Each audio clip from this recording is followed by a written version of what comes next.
जिन्होंने वैदिक परंपरा और श्रवण परंपरा दोनों परंपराओं को जोड़ा, जिन्होंने मनुष्य जीवन को जीने का एक आधार दिया, और ऐसे आधार देने वाले महान तीर्थंकर ऋषभदेव, जिन्होंने ब्राह्मणी और सुंदरी को शिक्षा प्रदान करके भारत नहीं पूरे विश्व को शिक्षा का अध्याय का रोपण किया, ऐसे तीर्थंकर ऋषभदेव भगवान।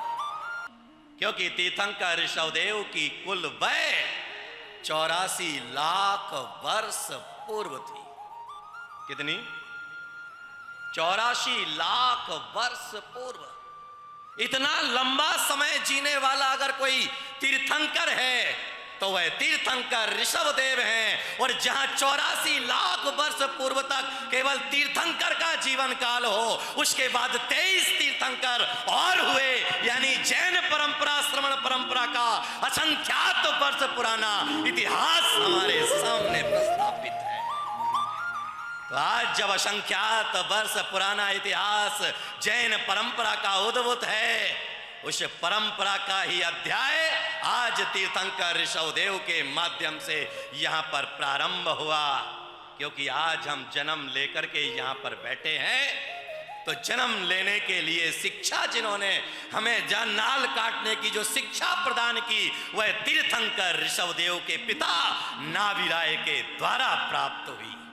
आज हम जिस अन्न का सेवन कर रहे हैं, हम जिस कला का सेवन कर रहे हैं, आज हम जिस व्यापार को लाभ लेकर के अपने जीवन को जी रहे हैं, वह सारे जीवन को जीने का अध्यात्म देने वाले कोई तीर्थंकर है तो वह ऋषभदेव भगवान है।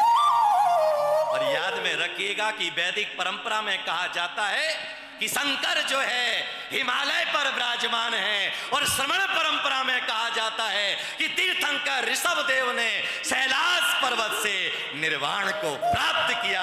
यानी कि जिंदगी में समन्वय देखिए। जिन आदिनाथ का जन्म कल्याणक हम मनाने के लिए जा रहे हैं, उन्होंने बेटियों को शिक्षा प्रदान की और दिल्ली की रक्षा और उनके कार्य के लिए इस वर्ष मोदी जी के द्वारा मुख्यमंत्री के चुनाव पर संपूर्णता के साथ में अगर किसी का चुनाव हुआ तो एक नारी का चुनाव हुआ।